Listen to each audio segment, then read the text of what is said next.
अयोध्या के सिंहासन पर आरूढ़ होकर 11,000 वर्ष तक राज्य किया। 10 वर्ष सहस्राणि 10 वर्ष शतानि च रामो राज्यमुपासित्वा ब्रह्मलोकम प्रयास्यति।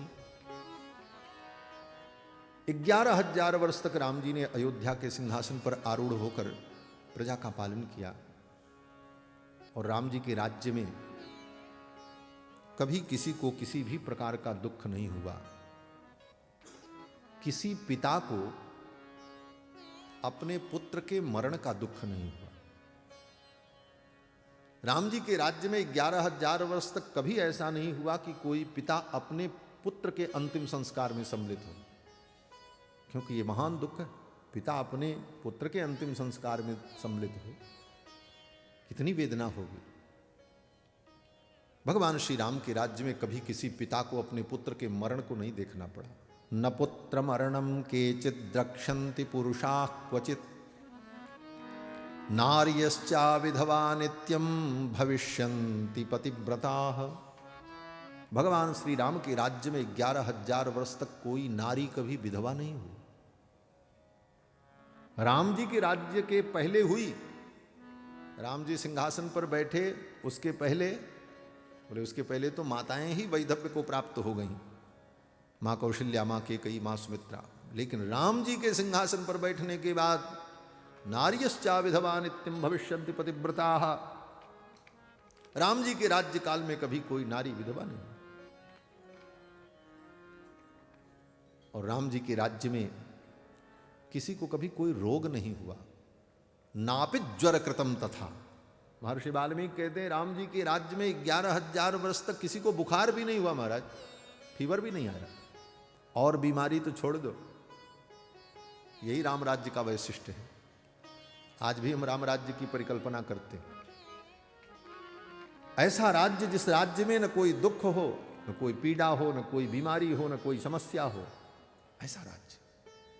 किसी को कभी बुखार भी नहीं हुआ, नापि ज्वर कृतम तथा। और न कभी किसी को भूख का कष्ट हुआ, न किसी को चोर का भय हुआ। नाग्निजम भयम किंचित नापसु मच्चन्ति जंतवः। 11,000 वर्ष तक राम जी के राज्य में कभी किसी के घर में आग नहीं लगी, न कोई पानी में डूब करके मरा, न कभी आंधी तूफान आया, न बातजम भयम, कहीं भी बात भय, तूफान नहीं, आंधी नहीं, अनावृष्टि, अतिवृष्टि, अकाल, ये सब कभी राम जी के राज्य में नहीं हुआ। ऐसा राम राज्य, सब कुछ व्यवस्थित था, सभी सुखी थे। ना कुंडली ना मुकुटी। राम जी के राज्य में कोई ऐसा व्यक्ति नहीं था जिसके कानों में सोने के कुंडल नहीं हुआ करते थे।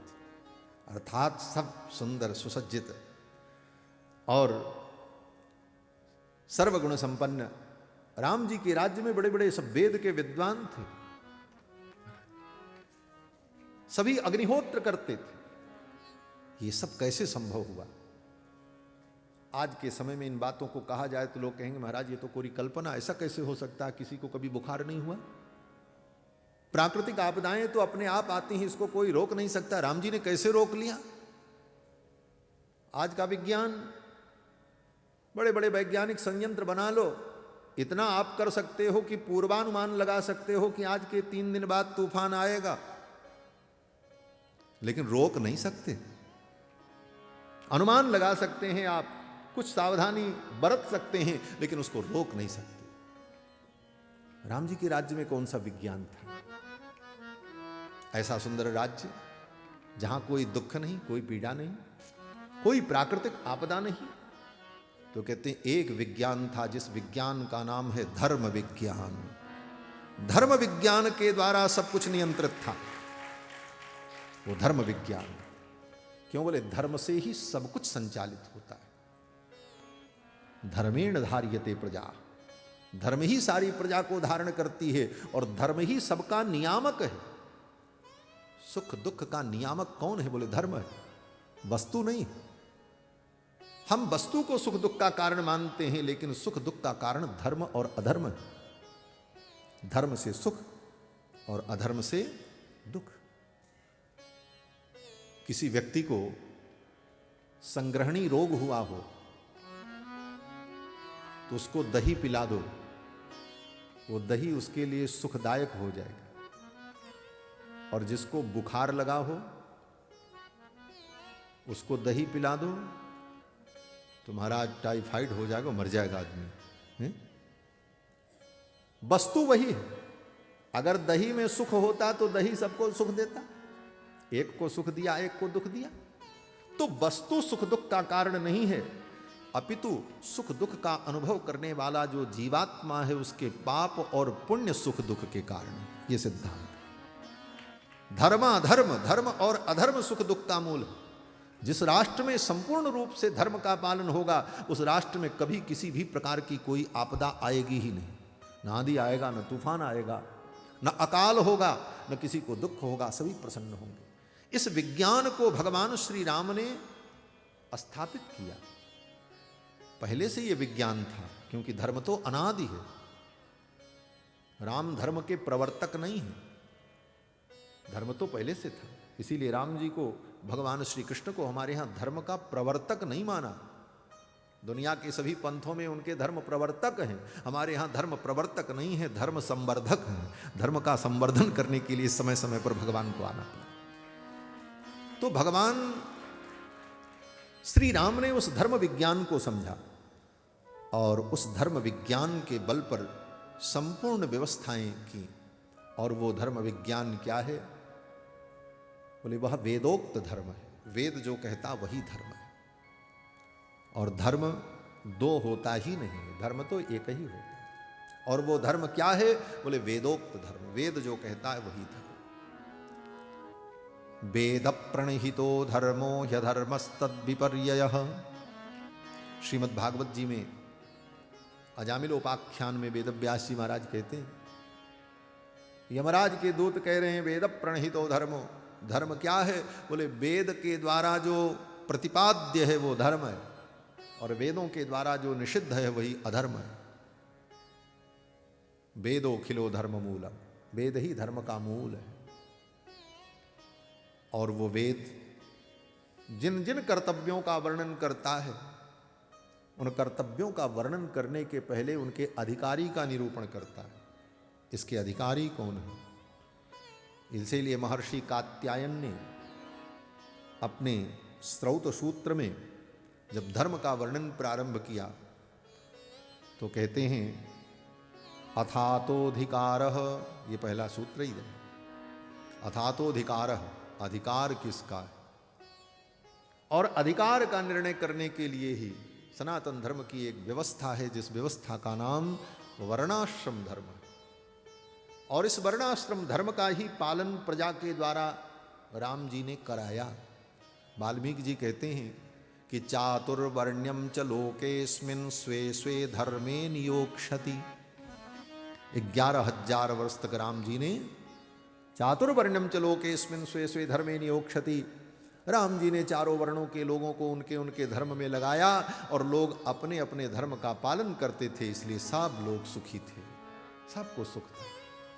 संपूर्ण रूप से लोग अपने अपने धर्म का पालन करते, जिसका जो धर्म है, और अपने धर्म का पालन करते, दूसरे के धर्म का नहीं। अपने धर्म का पालन करना ये तो धर्म है, लेकिन दूसरे के धर्म का पालन करना बोले अधर्म है। इसीलिए गीता में भगवान ने कहा स्वधर्मे निधनम श्रेयः परधर्मो भयावह। दूसरे का धर्म भयावह, अपना धर्म श्रेयस्कर। और राम जी ने 11,000 वर्ष तक इस धर्म विज्ञान के द्वारा अपनी प्रजा का पालन किया और उनके राज्य में सभी प्रजा सुखी थी।